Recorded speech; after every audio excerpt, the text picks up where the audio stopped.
Kaswabe, what we have here is the tiniest and cutest Volvo in the market. Ipinakilala nga pala ito noong 2023 lang, kaswabe, pag gusto mong pasukin ang entry level ng Swedish automobile brands.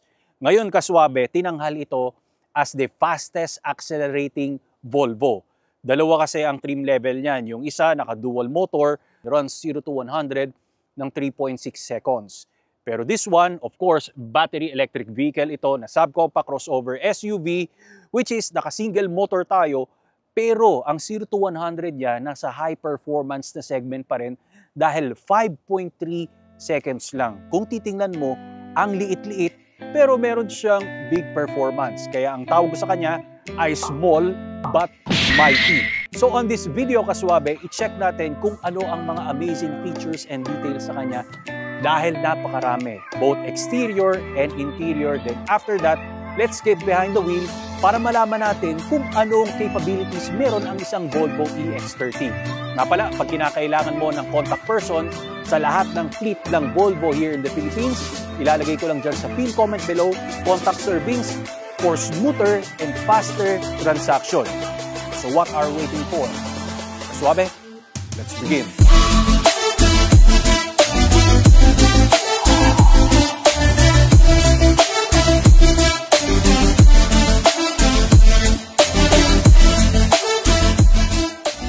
Para umpisahan kaagad natin ang mga suabe cool features ng ating Volvo EX30 ay dito muna tayo ngayon sa kanyang panloob. Ano nga ba ang itsura ng key fob ng EX30? Magugulat ka dahil first time lang rin ako nagkaroon ng encounter sa ganito na eto siya, mukha siyang matchbox lang, wala siyang any indication, walang pindutan. Ang makikita mo lang ay Volvo script na nasa ilalim ng tape na nakalagay dyan at ang kanyang plate number. Okay, nilagay yan ng Volvo, pero eto yan. Once na nasa loob ka, marirecognize ka niya kung bit-bit mo ang iyong key fob or meron kang key card dito na gently na pwede mong itap sa kanyang B-pillar. Pagkasakay mo, it will power on, wala ka ng push start button, at pag gusto mo mag-reverse at mag-drive, ang gear stock natin ay nasa likod lang ng ating manibela. Idagdag ko rin, kaswabe, na nga pala, pag aalis ka naman, i-park mo lang dito and automatically marirecognize niya na wala na ang key fob, hindi niya na nasa sensor, so magkakaroon siya ng auto lock system. Pag approaching ka naman, magkakaroon naman siya ng welcome lights. Doon sa rear and even sa front, magkakaroon siya ng mga unique dancing lights, which is sinasabi niya na nandito na si bossing, kinakailangan ko na siyang i-welcome. Sa sobrang luwag dito sa first row natin, kaswabe, alam mo, kahit nagkaroon na ng gitgitan sa parking. For example, very tiny na yung space na pwede mong makuha dito sa left side sa driver. Hindi ka makalabas. Pwede kang lumabas from the driver papunta dito sa passenger or vice versa naman. Pag passenger ka, papasok ka naman sa driver dahil dito ang luwag-luwag. Walang center console dito na tunnel na pwede kang harangan. So, means to say, side by side, pwede kang makadaan dito. And syempre, equip nga pala tayo ng premium sound system na Harman & Kardon. Meron kang 9 speakers, pero ang special sa kanya ala theater mode. Yung mga maririnig mo sa kanya. Next up, kaswabe, pag tinitigan mo yung door panels natin, nasaan dito yung pag-lock ng pinto and even yung windows. Wala kang makita dyan dahil nandito yan sa ating center console. Kahit nawawala yung missing piece dito na malaking chunk, nandito lahat ng settings, pwede mong pindutin yan dito and even sa ating driver. At pag gusto mo naman sa rear, you press the rear, then unlock and lock is here. Capacitive touch lang ang kinakailangan niya. Tapos magtatanong ka, nasaan yung mga cup holder dito? Okay, bukod dito sa ating large pocket na mamaya pag-usapan natin, nandito yan sa gitna. Pag hindi mo kinakailangan ng cup holders, walang problema. Center armrest lang siya. Pero pag kinakailangan mo, i-press mo lang itong nasa gitna and it will appear dalawang cup holders meron tayo. Pwede mo na ngayon ilabas ang iyong drinks. Diba? May space ka pa dyan. Pag hindi mo kinakailangan ng cup holders at gusto mo siyang maging storage lang, pwede mong itulak to. Bam! Naging storage na siya. Pero pag kinakailangan mo ng isang cup holder at part storage, pwede mong i-press to. Ayan, hatakin mo lang siya, so kalahati. Pag kinakailangan mo isang storage lang, pwede mo ngayon yan itulak ng Pag ganyan, at least meron kang spasyo dito. So pag di mo na talaga kinakailangan, pwede na natin itago. Talagang pinag-igihan nila, very minimalist. Ngayon, meron tayong wireless charging dito na hindi matatagpuan sa gitna. Nasa baba, eto, pwede natin ipatong dyan. Meron kang storage dito sa ilalim. At pag gusto mo ng mas malalim pa na storage, i-open mo lang yung flap dito dahil meron kang matatagpuan na saksakan ng mga USB-C. Meron kang dalawang slating dyan. Ang daming pwedeng ilagay dito dahil at least pinag-igihan nila yung pagkakaroon ng smart na spasyo dito. Introducing AutoSport. Kaswabe, this one is the world's most innovative mobility scooter that we can get para sa ating lifestyle and sa mga kababayan natin na PWD. Madali lang to. Comes with 2 separate parts na pwede mong gawing trolley at the same time. Installed nga pala doon sa harap ang iyong illuminated LCD display for you to see the performance and enhanced lighting system para sa safety precautions pag nasa road ka or sidewalk na pwede mong ilagay sa sports car or regular car na trunk kasi maliit lang ito and very lightweight. Within seconds, ang dali lang i-assemble. Up to 10 speed ang kanyang taglay and 10 kilometers per hour ang kanyang maximum na pinartneran mo ng shock-absorbing flat-free tires for advanced performance and auto braking system. At hindi lang sa kotse, mantakin mo, pati sa tren, pwede. And flight-approved ang ating baterya. Meron tayong lisensya. So, ibig sabihin, pag nag-travel ka around the world, kayang-kaya mo itong ilagay sa cabin at ibaba mo, ma-assemble mo kagad ito. Ang design nito ay talagang super passionate sila para ipakita sa inyo ang performance. So, ganun lang yon. Be active, be free, be yourself by AutoSport. Ang link ay nasa description below para i-check mo na lang kaswabe. Next, swabe cool feature ng ating EX30. Nakikita nyo na dahil dito sa ating door panel, kakaiba ang kanyang door release handle. Hindi ganito sa mga sasakyan natin dahil pag bubuksan mo to, hindi mo yan hihimasin or kakalibitin na ganun. Lagay mo yung kamay mo, nasatakin mo talaga, madali lang naman. Kakaiba lang yung style niya. Then, meron kang floating armrest and pinaka-the best dyan dahil meron tayong huge packet sa ating door panel which is kasya yung mga MacBook or any laptop natin or kahit anong setup pa yan, okay, malapad at mahaba yung pinaka-packet natin dito. Pero kung mapapansin natin, different lang talaga yung material kasi syempre recycled yung mga ginamit nila rito. Nature-friendly ang Volvo talaga. Kung titingnan mo yung vents, mukha siyang vertical na Cyclops. Very futuristic, kakaiba yung pagka-modern niya. Super slim lang tapos ang dali lang i-adjust. So lahat ng vents niya ganyan. Kung hanapin natin dito, walang glove box compartment. Nasaan siya? Punta ka rito sa ating tablet, tapos ipindutin mo lang yung home, glove box compartment, parang Tesla, nasa gitna nga pala. Hindi lang ganun kalaki, pero I don't know kung bakit hindi nila inilagay dito na sana pwede siyang mas malaki. Yun lang yung tanging question ko. So dito sa ating center armrest, wala ka nga lang storage, pero mamaya pag-usapan natin, meron yan sa likod. Yung seat natin, power adjustment naman, pero kakaibang style rin siya, katulad ng mga door panels natin kasi meron ka lang pipindutin dito na push button. Ayan, nawala yung power natin. Pero anyway, diretso ko, ito twist and turn mo lang for the adjustment. So mag-a-appear nga pala sa ating infotainment system kung anong klaseng settings ang meron to. I think meron siyang 3 classification kasi kasama yung mga lumbar adjustment natin. And even, syempre, yung mga upuan natin, pag gusto natin i-raise, so kailangan mo lang pindutin and i-twist and turn mo lang para sa mga power adjustment ng ating seats. Next up naman, kaswabe, ang ating infotainment system. Dahil wala kang makikita rito na any gauge cluster and even yung climate control. Sabi ko nga sa inyo, malaking spasyo ang nawala dito. Pero lahat ng controls natin ay inilagay nila sa iisang tablet dito sa infotainment system. Well, ang comment ko lang, some other people, syempre, hindi talaga sanay ng ganito. And yung market na kukuha talaga nito, medyo techy ng konti and willing sila na mag-learn. At wala silang fixed mindset. Dahil wala tayong gauge cluster, dito nga pala sa upper portion ng tablet natin, makikita mo yung mini gauge cluster na maliit dito kasi makikita mo dyan kung nasaan yung drive selection mo, park, drive, yung even baterya natin. Tapos meron rin siyang augmented reality once na nagda-drive ka, nakikita mo may mga icons rin ng sasakyan, katulad kung ano yung technology ng Tesla and even yung mga blind spot natin, nagkakaroon siya ng marking. At nakakatuwa dito dahil nadedetect niya kahit mga truck or kahit mga motorsiklo, pero yung conversion ng mga tricycle na 3-wheel, nagiging 2-wheel lang dito. Wala, hindi na natin papansinin yon, pero at least, di ba, nandun pa rin, nasa-sensor niya pa rin. And pagdating nga pala sa mga ambient lights natin, meron kang mga ilang settings. Hindi lang to katulad ng iba na super dami ng mga selection, pero ito, may mga pangalan talaga ang kanyang ambient lights. Meron silang kanya-kanyang sound effect teams. At ito siya, ipapakita ko sa inyo, at nagbabago rin yung mga ilaw dito.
There you have it, kaswabe. Ang paborito ko dyan ay yung Archipelago. Okay? So mapunta na ulit tayo sa usapan ng infotainment system. Ngayon, habang nagdadrive ka, gusto mong ibahin na naka-park light ka or gusto mo automatic or gusto mong i-off.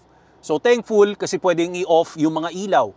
Some other na mga sasakyan, hindi mo pwedeng i-off yung daytime running lamps while tumatakbo yung baterya or yung makina, pero ito, pwede mong i-off talaga siya. Kaya lang, dito mo lahat kakalikutin. Kinakailangan kabisaduhin mo and medyo may mga page ka talagang pupuntahan.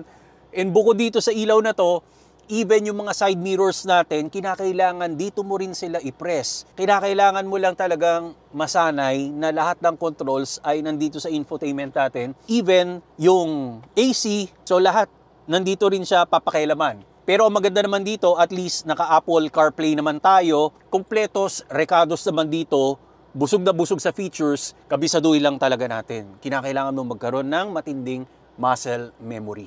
Idadagdag na rin natin yung ating camera dahil malinaw naman siya kahit papano. Meron kang 360 and even lahat ng angles, pwede natin makita, and even the measurement of the objects. Pag umaatras ka or mag-move forward ka, lahat dito nakikita rin siya. Well, mapunta naman tayo sa ating backseat at ramdam mo talaga na kahit paano, it is a subcompact. So this one is 18 inches, shorter nga pala dun sa Volvo XC60. Medyo tight lang yung space natin because I am 5'10 and a half. Ito ang aking driving position. Ito ang natitirang spasyo sa aking tuhod. Pero dito naman sa roofliner, okay, at least hindi pa naman buwabangga yung ulo ko. You have panoramic na glass roof, which is super cool and talagang pumapasok yung liwanag dito. Meron kang LED lighting. Same rin siya ng grab handle kung ano yung nasa first row natin. Floating yung armrest. Sa ground natin, flat naman siya. Walang obstruction. Tapos, ang pag-open ng windows natin ay nasa gitna rin. Katulad nung nasa first row natin na driver cockpit. Dalawang USB Type-C. At meron kang maliit na storage na pwedeng ipasok dito, which is kasya ang iPhone XR. Pero pag iPhone 15 na mga Pro Max, medyo bitin sa space, or siguro pag nagve-vape ka, kasya ang dito. Sa ilalim naman, meron kang storage, okay? Tapos meron ka na naman storage doon, pwedeng doblehin. Pero nakita natin, yan o, meron siyang mga marking na parang may ulap, may forest, and moose. Kasi syempre sa Sweden, ito ang national animal nila and king of the jungle is yung moose sa bansa nila, okay? Kasi syempre ang king of the jungle, alam natin, it's lion. Pero ito, nakalagay siya. So parang matutuwa rin yung mga kids pag nakita nilang merong Easter egg dito. Yan. So besides that, may accessory nga pala dito sa Volvo. Ito, another storage siya. Meron dito. You have zipper, transparent, lalagyanan ng mga snacks siguro yan. Dalawa actually. Tinanggal ko lang yung isa para makita natin kung ano ang pinaka-spasyo. Ngayon, pag sumakay ang tatlong adults dito, medyo magkakatabi lang talaga sila. A little bit squeeze in sila, pero at least kasya pa rin. Pero for me, dinesign ito for city driving talaga. So we are done here, kaswabe. Pakita ko naman sa inyo ang kanyang panlabas na itsura at mga detalye. Ayan, uulan na. Okay? So pag-usapan natin yung kanyang panlabas na itsura, kaswabe. I love it. Sa harap niya, hindi siya OA, super playful ng kanyang design, mukha siyang nagbibinata. Pero some other automobile, pag maganda yung harap, pangit yung likod. Pero ito yung side profile, ang ganda pa rin. Super slick ng kanyang design language. Ang Volvo, pagmamayari na ito ng Geely. So ginamitan ito ng C platform, which is related din sa Smart One, which is hindi ko pa yata nakita yun sa Pilipinas, and yung Zeekr X, which is the premium division of Geely. So same sila ng dimension, pero syempre may kanya-kanya silang unique elements sa bawat panel nila. Ang nagustuhan ko pa rito, yung Torx Hammer LED na lightings, naging cluster na yung styling niya. Ang dami na. Samantalang sa ibang variant, di ba yung strip of lights lang yung nakikita natin. Pero ito, once na na-recognize ka yung key fob, parating ka, meron siyang welcome presentation lights. Even yung low beam and high beam natin, nandyan yung projector bulbs natin. Meron kang opening doon sa pinaka-side panel ng ating bumpers for aerodynamics, baka tulong, and sa cooling ng braking natin. Ang ground clearance niya naman ay standard, which is 6.7 inches. Yung Volvo, meron kang camera dito because equipped tayo ng 360 surround view camera. And dahil wala tayong makina, kaswabe, ang andito ay meron kang maliit na storage. And other, syempre, mechanical components natin because this is a battery electric vehicle. Sa usapan ng kanyang powertrain, naka-single motor setup ka pala tayo na 69 kWh battery. Sana tama yon. And this makes 272 horsepower and 343 Nm of torque. 0 to 100 is 5.3 seconds. Rear-wheel drive, and ang full range nito ay nasa 475 kilometers. Para sa akin, na pagkukuha ko ng electric vehicle, at least nasa 500 kilometers, which is this one, pasok siya. Okay, rapid charging is nasa 26.5 minutes. Here in the side profile, kaswabe, ang gulong natin ay ginamitan ng Goodyear tires, 245/45 and R19s. Ito, power folding ang ating side mirrors. Nandyan ang ating turn markers. Meron kang camera.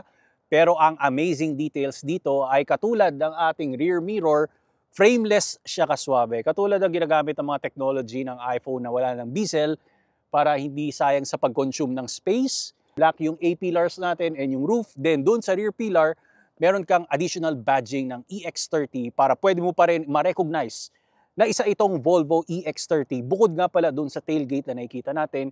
And nandito sa left side yung charging port nito. Comment ko lang dito, ang drawback sa mga pinto natin, dito sa second row ay very narrow lang yung space pag papasok ka, kasi talagang itinodo nila ang space dito sa driver cockpit para mas maging komportable. And one more thing, kaswabe, ang nagustuhan ko pa sa side profile nito is meron kang durable piece of material sa iyong side skirt. Okay, hindi lang basta siya continuation ng body, kumbaga nagsilbi rin siya as protection, kasi naisip nga natin na dalawang trim level ito. Yung isa, all-wheel drive, pwede natin ipang off-road kahit papano, para mas meron lang assurance na maprotektahan, meron silang inilagay na ganito. Additional na badging ng EX30, of course, basang-basa natin ang Volvo. Then sa likod, wala kang exhaust tailpipes kasi syempre electric vehicle ito, pero added nga pala siya ng rear diffuser para mas maging pogi. Pinalandi nila, bumagay naman. Kasi sabi ko nga sa inyo, halos may pagka-playful yung design elements niya. Wiper, integration ng spoiler, third brake light. Yung mga rear taillights natin is super sexy for me. Napaka-modern and futuristic niya. Tapos meron ka pang makikita doon na Volvo illuminated lights. Okay? Mga added details lang yan. Ngayon, pagbubuksan nito, meron kang press button na kulay itim dito. Siyempre, power ang ating tailgate. And what you get is 304 liters of space.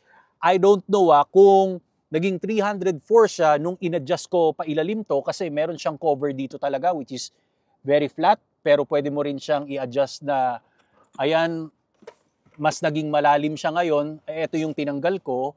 So I don't know kung nag-expand siya pero on paper kasi yun yung nakalagay.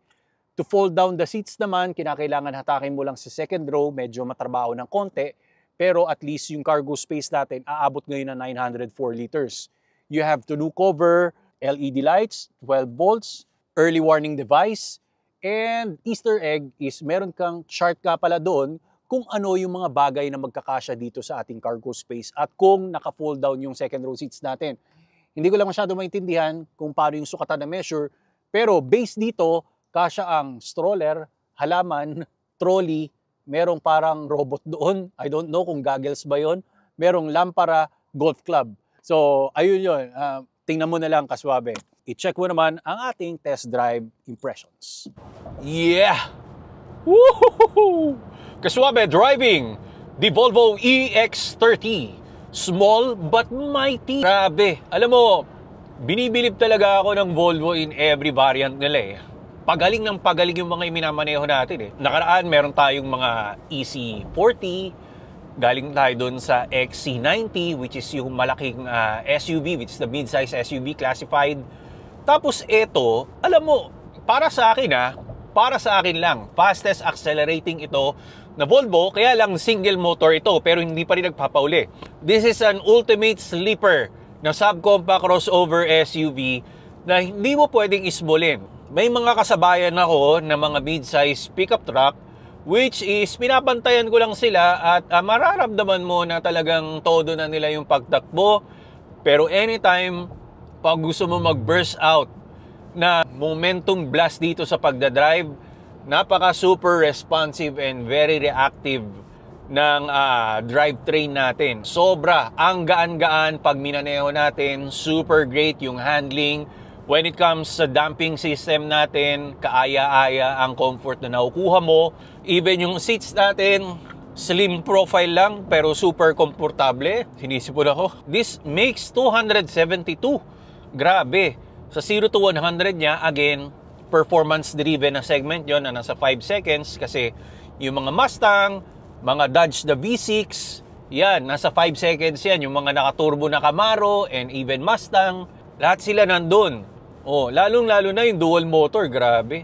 3.4 seconds. Ang setback lang na nakikita ko talaga is lahat ng kinakailangan mong pakialaman na settings nasa infotainment, yung hazard natin, yung side mirrors. Huwag mong papakialaman ito ng nagdadrive ka kasi napakaraming page ang kailangan mong pindutin. Even yung mga ilaw natin after driving, ang dami lang. And I like it, yung glass roof natin, pero here in the Philippines, only selected people lang talaga ang magkakagusto sa ganito. Kasi once na pumapasok ang sun rays, ibig sabihin yung object, nag-iiba pa rin yung temperature. Like this one, ayan o, yung sikat ng araw galing dito sa glass roof natin, tumatagos pa rin siya. I mean, yes, hindi siya ganun kainit, pero hindi siya katulad nung mga naka-close or naka-hard top talaga, which is nasa bintana lang yung mga pinapasukan ng sinag ng araw.